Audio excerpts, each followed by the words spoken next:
the grid, not on pole position. That's Ruben Moya who starts on pole position. And now they're going to go, so engines go. Let's take you through the full starting lineup for this one then. It's Ruben Moore and Finn McLaughlin on row number 1. I can see there one of the karts not getting fired up.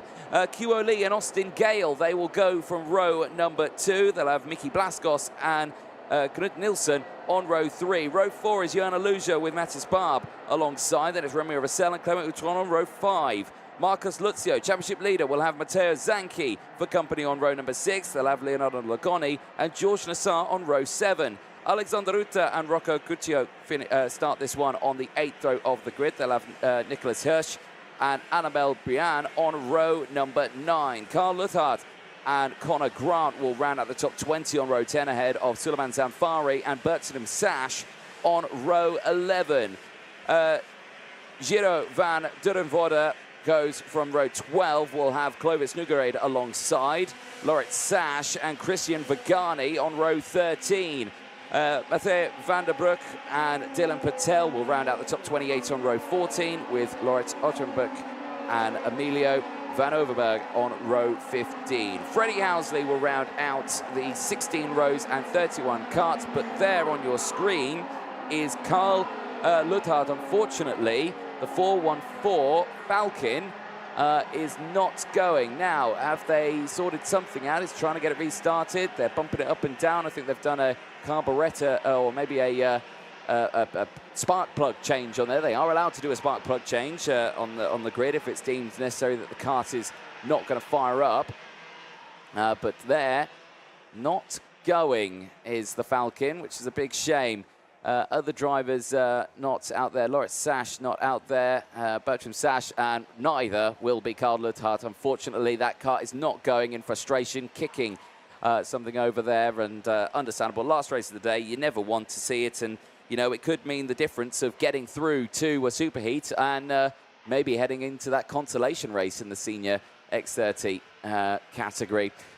Drivers then, for the last race of the day, superb synchronization from the marshals as the field make their way onto the start-finish line once again. Are we going? Yes, we are. Green flag is away, and Ruben Moya slams the door closed on Finn McLaughlin there. Did not want him to break away, and that's exactly what we were talking about earlier on. Is there going to be something happening as there's drama in the background? One of the, I think it's one of the Simon karts going wide there with one other. Now we'll have to wait for the field to go through to find out who that was. I could not see the numbers at all, and I think that was George Nassar, one of them, and Connor Grant. Was that 2 victory lanes? I think it was the 2 teammates colliding with each other in the last race of today. That's going to be an interesting conversation in the team morning. Yeah, I'm afraid so. And if it's the case, that's the golden rule of motorsport has just been broken. You just don't hit your teammate on track. We might need to see that again in the replays afterwards, as lap 1 is completed for the last race of the day. And what a cracking start from Ruben Moya. That could be some sort of final before the hour between 2 of the strongest contenders in the class, Ruben Moya and Finn McLaughlin, the men of experience and the younger driver into this class. Remember that Phil McLaughlin, currently sitting in 2nd place, is your current leader of the classification. That means that he could actually end up having the pole position for the first of the 2 super heats, the other one going to Vilmos Van by the look of it. But what he needs to do is to win and not to finish outside of the top 3. Off the track there, that is Alexander Ruta, unfortunately, the Pantano Racing driver, off the circuit and pulling the kart into a safe space. But another retirement at the end of the day for such a talented driver. We're down to 27 runners now in this race, and action happening here. Look at this, Moya, McLaughlin and Gale. McLaughlin to the inside. That was a risky move there, and it didn't pay off because Austin Gale now leads the way. Remember, McLaughlin needs to be careful in this one. If he retires in this race, he loses the chance of starting on pole position. McLaughlin right now is joint on the points, but this will change it. He will lose. He's tumbling down the order now. Nielsen goes through. Q Lee goes through. Now Mattis Barber is going to try and go through as well, and does get through. This will lose McLaughlin his chance of starting on Superheat 1, and Vilmos Van will lead the intermediate classifications. McLaughlin needs to dig deep now to start on pole tomorrow. Oh, and two drivers coming together, and this is a 396. Let's try to see who's the other one involved. Well, I think one of them is, 396 is one. They're tumbling down the order now. That's Lutz Oschenbrink is one of them. There's another driver off there. I'm trying to see. Yellow flag. Yellow flag's out in that sector. Yeah, we're not under a slow procedure just yet. We're still in full green flag racing conditions, so it's only a local yellow. But I'm not sure who the other driver was involved there. I couldn't quite see the number. But Dylan Patel did drop down. It was a PSR. Actually, I think it might have been Dylan Patel as well involved in that incident. So they're both off the track and not clocking at this time.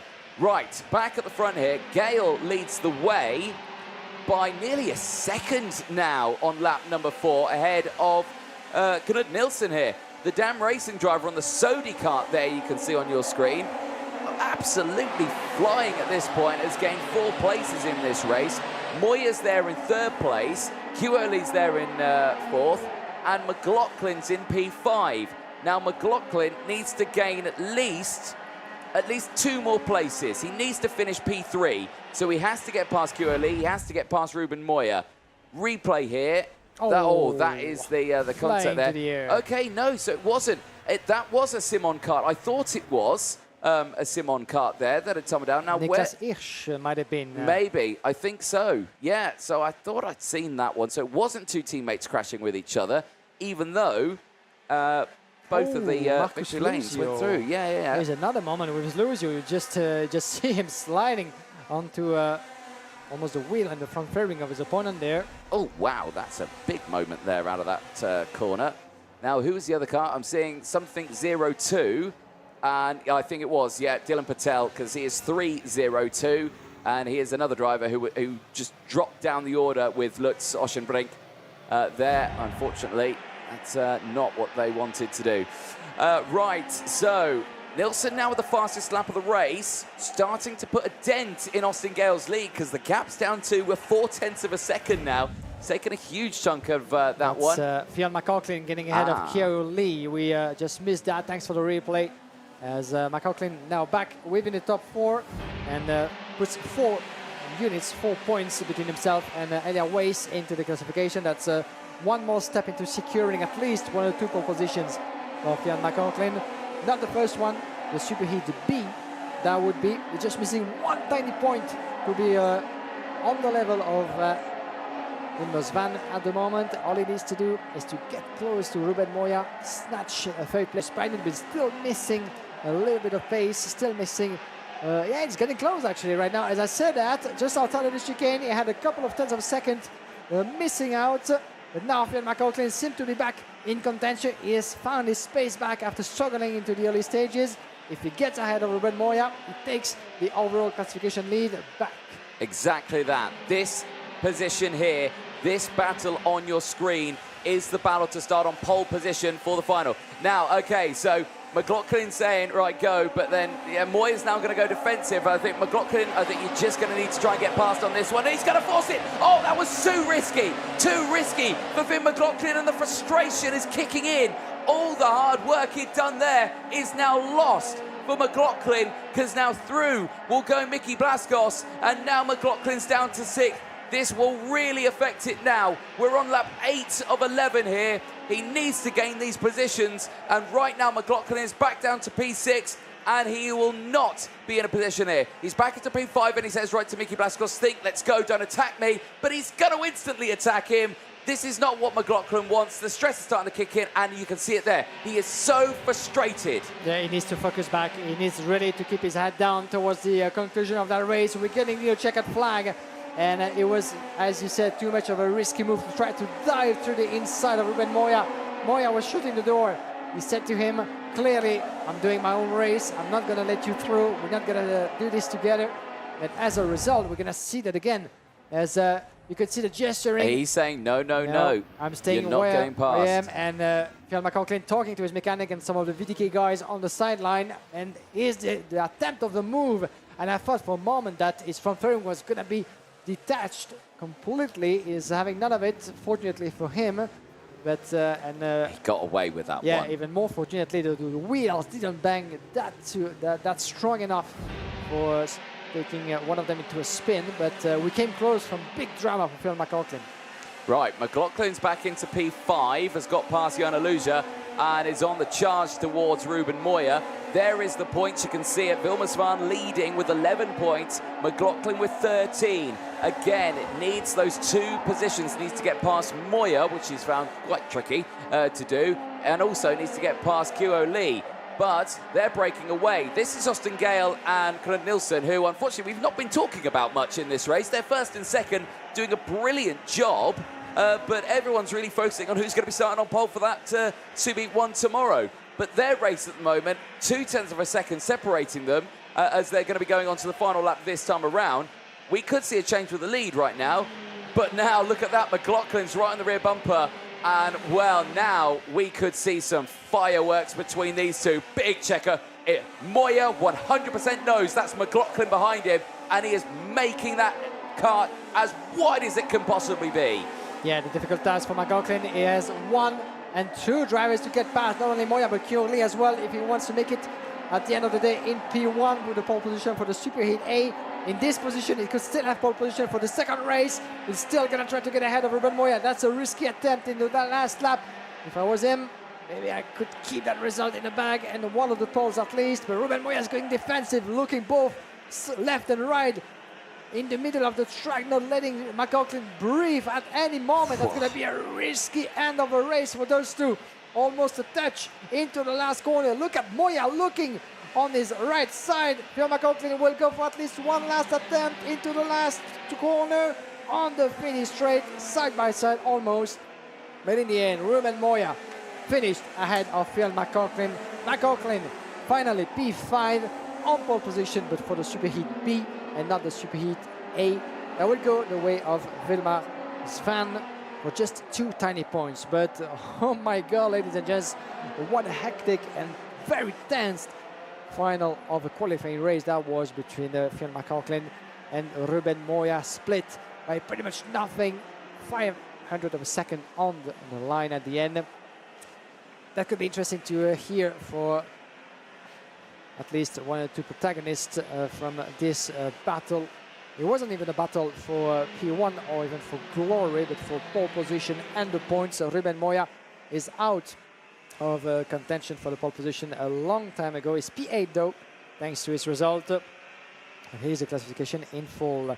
First win of the weekend. It's worth mentioning for Austin Gale, doing a great job in front of Nick Nielsen, both climbing 3 and 4 places respectively, and split only by 0.2 of a second following the battle between McLaughlin and Ruben Moya. 9 places recovered for the Moroccan driver, followed by Leonardo Langoni. Then we have Annabelle Bouillon, Christian Vergani, Rocco Curcio, as well as Matteo Zanchi, Conor Grant, Niklas Hirsch, P20 for Emilio Van Overberg, followed by Jero van der Voorde. Thank you very much, Guillaume. Yes, indeed, here with our race winner, Austin Gale. Austin, fantastic drive for you. This is exactly what you needed it to end the day. Perfect result. How do you feel at the end of that? Yeah, I feel really good. I've worked really hard to get to this position, and we're struggling all day, so it's a refreshing feeling to finish first on the end of the day. Yeah. Let's talk a little about the track as well. Fabulous circuit. It's a real driver circuit, this one. Fast flowing, but demanding on a driver as well. How have you found it? It's been really demanding on the body, and it's been quite physical in the races, but it's a really nice track to drive, and it's been one of my favourites to drive. Excellent. Well, congratulations with the race win at the end of the day. It was slightly overshadowed with the battle that was happening just behind you, but congratulations, well done. Thank you. Excellent stuff. Let's bring in Ruben Moya.